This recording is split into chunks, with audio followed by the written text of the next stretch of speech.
Cordial saludo. Vamos a dar respuesta a tres de las preguntas más importantes dentro del curso de perspectivas de género. Una de las primeras es cuáles son las construcciones históricas que conllevaron al abordaje de la perspectiva de género.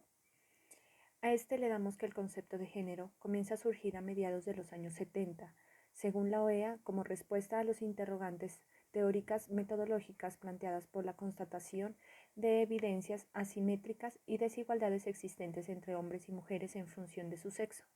En 1974 se firmó en Argelia la Declaración del Establecimiento de un Nuevo Orden Económico Internacional, que pretendió corregir las desigualdades existentes.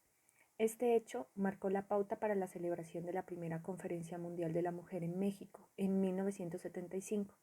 En ella se habló sobre discriminación, salud y desarrollo económico. Este hecho visibilizó por primera vez en todas las esferas las condiciones de discriminación, opresión y subordinación, segregación y maltrato a que eran sometidas miles de mujeres en el planeta, además de poner en evidencia la necesidad y la exigencia moral y económica de sumar a las mujeres a los procesos de desarrollo y democráticos de los países. La historia del concepto de género fue inicialmente concebida como una especie de difusión de la historia de las mujeres, permitiendo, según Natalie Simon, en 1976, redefinir sus objetivos en el sentido de descubrir las variaciones de los papeles y significados de los roles sexuales en diferentes sociedades y periodos, comprender lo que se presentaban y cómo funcionaban para mantener el orden social o promover su cambio. La francesa Simone había ya expresado que no se nacía mujer, sino que se convertía en ello. De esta manera advirtió que el sexo está más ligado a la esfera biológica, aquello que se atrae al nacer, y que la noción de género tiene más bien un carácter sociocultural, que es constituida dentro de la sociedad en particular donde se desenvuelve el individuo, y es aquí donde se vuelve o no afectiva, intentando regular el orden de las cosas y el comportamiento de las personas. Fue Johann Scott en 1986 en el artículo El género, una categoría útil para el análisis histórico, quien teorizó este concepto, haciendo de él algo más que una moda académica y editorial, es decir, estableció una categoría de análisis histórico. Para Scott, el género no es solo la construcción social de la diferencia sexual, sino también una forma de significar las relaciones de poder. Según Saavedra de Almeida en 2009, la elaboración de este doble concepto permitió, por un lado, mirar las relaciones sociales opresivas de otra manera, no colocando a las mujeres en la posición de víctimas y a los hombres en la de opresores, sino buscando para cada contexto cronológico, geográfico y cultural las posiciones relativas de cada grupo en la intersección del género con la clase, la raza, etc. Además, hizo posible no solo seguir estudiando a las mujeres como seres sexuados, condicionados por las expectativas que la sociedad tiene en relación a lo que es apropiado a su sexo, sino también empezar a hacer lo mismo en la relación a los hombres. Las ideas y simbolismos que actualmente interpretamos como equidad de género se han ido transformando y han evolucionado a lo largo de la historia de la humanidad. A través de una revisión histórica se plantea el surgimiento y la apropiación de los conceptos de equidad e inequidad de género, así como los roles de la mujer, el nacimiento del patriarcado y en él las relaciones de poder, la construcción de roles de género y las manifestaciones de igualdad, desigualdad en las organizaciones sociales. También se rescatan reflexiones y documentos que evidencian el papel que la educación ha desempeñado en el desarrollo de una formación no sexista. Se consideran valiosas las aportaciones de escritores, filósofos, políticos, investigadores, científicos y diversas personalidades hicieron en su momento, ya que marcaron lo que hoy en día se conoce como equidad e inequidad de género. Además, sus ideas sirvieron para generar un espacio de reflexión y establecer posteriormente las convenciones, tratados y legislaciones actuales en esta materia. ¿Cuál es la relación de la historia de las mujeres, los derechos humanos, con la construcción de las perspectivas de género? En todas las sociedades ha existido una división del trabajo por sexos. Esta separación no implica que un grupo realice tareas menos importantes que el otro, sino que es una estrategia social para la explotación de los recursos. Algunas teorías apuntan a que en este periodo histórico fue fundamentada la vinculación de las mujeres en el trabajo al cuidado de los hijos, ya que estos requieren de mucha atención en sus primeros años de vida. En las sociedades prehistóricas, la lactancia materna en los infantes era un recurso fundamental, lo que vinculó a las mujeres directamente con actividades del hogar y del mantenimiento del espacio doméstico, sin que significaría necesariamente una desigualdad o una subordinación. El papel activo que desempeñó la mujer en todos los ámbitos de la vida, no solo en lo doméstico, nos hace reflexionar sobre la veracidad de las ideas prevalecientes acerca del que los hombres se dedicaban a la caza y a la pesca u otras actividades diferentes que requerían de la fuerza mayor. Desde ahí la transformación que ha tenido el concepto de equidad proveniente en gran parte de las luchas protagonizadas a finales del siglo XIX y principios del siglo XX por el movimiento feminista denominado de primera ola.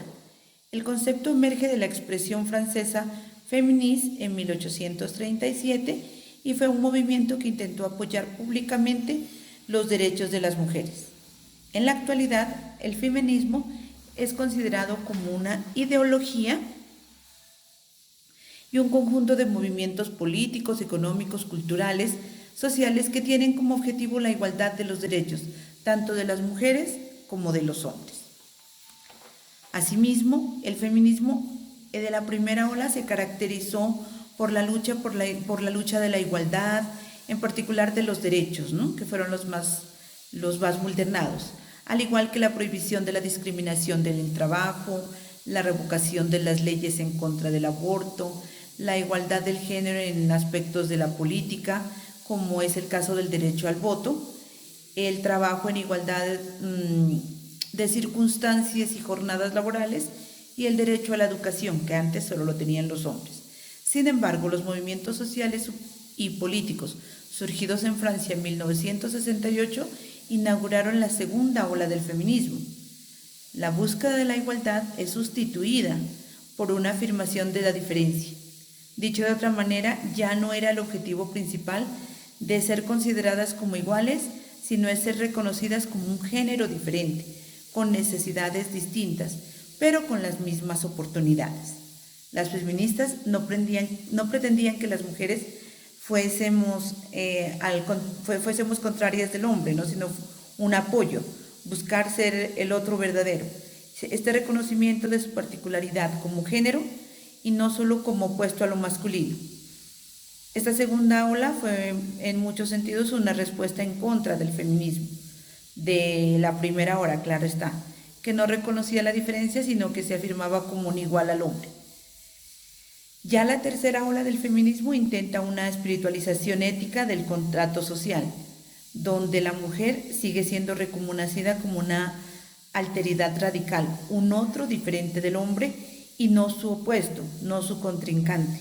Dicho de otra manera, el género femenino no es contrario al masculino, es diferente. Y el reconocimiento de esa diferencia es lo que implica responsabilidades y no luchas, y mucho menos agresiones. Las aportaciones más valiosas del feminismo liberal al que formaron parte o de las que estuvieron protagonistas fue Simone de Beauvoir, Betty Friedan, el grupo NOV, Gloria Steinem, Bella Abzug, ¿no?, que consistió en afirmar la capacidad de ambos sexos en la lucha por defender la presencia de la mujer en la ciencia, en la política, en el arte, en la economía, además de oponerse a todos los atropellos que las mujeres seguían siendo sometidas desde la familia, el Estado y el mismo mercado. Sus mayores preocupaciones se centraron básicamente en la lucha contra la discriminación, que era objeto de una práctica social, y la identificación de los mecanismos que sustentaban la subordinación del sexo. Pero el feminismo actual supone una gran aportación al mundo científico. Al propósito de este nuevo movimiento es lanzar un reto a la sociedad y la construcción del cuerpo teórico de las ciencias sociales que tome en cuenta la manera igualitaria las aportaciones de hombres y mujeres en la vida pública, es decir, en todos los campos de la actuación del ser humano. ¿Cómo se genera el encuentro de la educación y la perspectiva de género? Este tema de educación y género es algo nuevo dentro de los campos de la investigación educativa, mas no quiere decir que sus prioridades no estén delimitadas. Una de las preocupaciones fundamentales está ubicada en el marco de la socialización, el rol sexual y los estereotipos sexuales. En un principio, el proceso de educación social inicia con la familia y después se reproduce en la escuela. Dicha reproducción está basada en la conducta y estereotipos que continúan promoviendo la desigualdad de condiciones para la mujer y afectan su desarrollo integral. No solamente la escuela, sino también la familia y la sociedad reproducen y fortalecen estas conductas y estereotipos que producen una serie de condiciones que incrementan las desigualdades entre hombres y mujeres. Ahora bien, la tarea educativa debería ser considerada como una de las actividades humanas con mayor trascendencia e impacto en la sociedad. Además, está obligada a ofrecer una formación integral, libre y responsable, apta como preparación real para la vida diaria y que pueda dar respuesta a las necesidades de una sociedad en continuo desarrollo. Además, el material didáctico y sobre todo los textos escolares son un valioso instrumento pedagógico y constituyen mecanismos no conscientes a través de los que aparecen y se refuerzan las desigualdades. Además de los contenidos propiamente curriculares, transmiten una visión de lo masculino y lo femenino atendiendo a las consideraciones sociales y a la jerarquía de roles, conformándose una de las fuentes más eficaces en la transmisión de estereotipos sexistas. Es así como se tiene en cuenta la parte normativa dentro de lo educativo, ya que es necesario, como lo dice el artículo 1 de la Declaración Universal de los Derechos Humanos 1948, que todos los seres humanos nacen libres e iguales en dignidad y derechos, y dotados como están de razón y conciencia, deben conformarse fraternalmente los unos con los otros. El género es una construcción que la sociedad y la cultura imponen a hombres y mujeres por medio de ideas y representaciones que se asignan a cada sexo. Influye en todas las áreas de la vida de los individuos, en la construcción de identidad, en la conformación de valores, actitudes, sentimientos, conductas y en las actividades diferentes para cada sexo. La igualdad de género significa que la mujer y el hombre disfrutan de la misma situación y que tienen iguales condiciones para la plena realización de sus derechos humanos y su potencial de contribuir al desarrollo político, económico, social, cultural y de beneficiarse de los resultados. La igualdad de género es, por lo tanto, la valoración imparcial por parte de la sociedad de las similitudes y diferencias entre el hombre y la mujer y de los diferentes papeles que cada uno juega en la sociedad. El derecho a recibir una educación primaria gratuita sin que importe el género, la procedencia, el credo o las aptitudes mentales y físicas, a desarrollar al máximo la personalidad, el talento y las competencias, a recibir una educación de calidad en un ambiente seguro, saludable y protector, incluso en situaciones de emergencia. Forma parte del conjunto de derechos de niños y niñas que son reconocidos e incorporados en las diversas convenciones internacionales, leyes y tratados regionales. La educación es un derecho, hace parte de la Declaración Universal de los Derechos Humanos 1948, en su artículo 26, y en la Convención de Derechos del Niño 1989, el artículo 28, añade que debe ofrecerse en igualdad de oportunidades. En la Cuarta Conferencia Mundial de la Mujer en Beijing 1995 se especificó que debería asegurar la igualdad de acceso a la educación de hombres y mujeres. De igual forma, esta declaración consideró la educación como un instrumento indispensable para lograr los objetivos de igualdad, desarrollo y paz en las naciones del mundo. De esta manera, algunos temas relacionados en el ámbito educativo, como el enfoque de género, aún siguen siendo motivo de preocupación a nivel mundial. En realidad, la igualdad entre los seres humanos aún no llega a lograrse plenamente.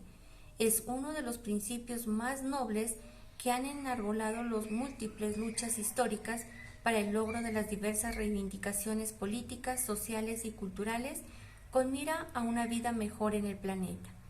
Ramos, Malik y Sánchez, 2001, señalan que Como concepto, la igualdad es un constructo complejo que debe situarse en el plano del deber ser y dentro de la ética. Analizan también cómo a través de la historia se han generado desigualdades que se hacen evidentes únicamente cuando una conciencia crítica las considera como tales. Y para ello siempre ha sido necesario, cuando menos, un concepto mínimo de igualdad. Solo pueden llamarse iguales quienes tienen la misma capacidad de poder. La igualdad implica también reconocimiento de la capacidad del poder del otro. La igualdad es una relación recíproca que los individuos se conceden mutuamente. Para finalizar, damos a conocer algunas conclusiones que son muy importantes dentro de las perspectivas de género, en donde desde los orígenes del ser humano se ha distinguido que existe una notable diferencia entre los hombres y las mujeres. El papel desempeñado por los primeros ha sido sobrevalorado y el de ellas es en ocasiones ignorado, subvalorado y hasta menospreciado. El mundo social está lleno de significaciones. Como seres sociales estamos inmersos en culturas que nos transmiten constantemente toda una serie de sentimientos, ideas y conocimientos de la realidad. Además, de forma cotidiana se categorizan las personas y sus acciones en grupos específicos en los que aprendemos a conducirnos según reglas y normas establecidas socialmente. Posteriormente transmitimos a las nuevas generaciones todo este bagaje cultural. Desde el momento del nacimiento, la sociedad asigna a las personas un género a través del médico, la partera, la familia, los amigos, basándose en la observación de los órganos sexuales externos. Esto modificará la vida futura de este individuo, el cual recibirá por ello un trato diferencial según la asignación, sea masculina o femenina. La familia, la escuela, el entorno social, los medios de comunicación serán los encargados de transmitir una serie de valores relacionados a esa diferenciación. Cada sociedad establece entonces un orden basado por lo general en la dicotomía de lo masculino y lo femenino. Es sobre esta base genérica que cada grupo social elabora sus reglas y normas. Así se va respondiendo a la manera de pensar, de ser y de sentir. La sociedad sexista es un claro ejemplo de ello. Existe una sociedad sexista que se ha expandido en todos los ámbitos de nuestra vida, una vida que es identificada por muchas personas como desigual. La equidad de género significa tomar conciencia y transformar la posición de desigualdad y subordinación que las mujeres han vivenciado a través de siglos de historia en relación a los hombres en la esfera familiar, económica, social, política, en la cultural y en la misma historia, teniendo presente las circunstancias de clase social, edad, etnicidad, orientación sexual o identificación religiosa que puedan agravar o acentuar estas desigualdades. Entonces es donde la equidad de género implica el estudio de las desigualdades entre los géneros, señalando las causas que éstas la pueden producir. Ahora bien, finalmente no se trata solo de constatar las desigualdades y discriminaciones en los grupos humanos, sino que se debe actuar en los distintos niveles para conseguir equidad e igualdad. Según García Jiménez y Martínez 2005, las estrategias más adecuadas para lograr la igualdad y equidad de género es promover la igualdad de trato en todas las esferas sociales. Se requiere además adoptar acciones positivas para hombres y para mujeres que permitan corregir las desigualdades. Aplica la perspectiva de género permitiendo integrar la igualdad en las estructuras, organizaciones políticas y acciones y dotar a las mujeres de un papel protagónico de sus vidas propias mediante el fortalecimiento de la participación de la toma de decisiones de todos los ámbitos de la vida social. Históricamente se ha avanzado en la consecución de las metas para alcanzar la equidad de género, pero sigue sin existir plena igualdad de oportunidades entre hombres y mujeres prácticamente en todos los estados y sociedades. Conseguir la igualdad de condiciones y oportunidades requiere que las personas estén por encima de las diferencias y que el género no sea tomado como categoría diferencial para separar, excluir o violentar a ninguna persona. Lograr esta meta supone un largo proceso de cambio en las normas sociales, culturales, políticas y económicas de todas las sociedades, pero confiamos en que nos encontraremos en este camino.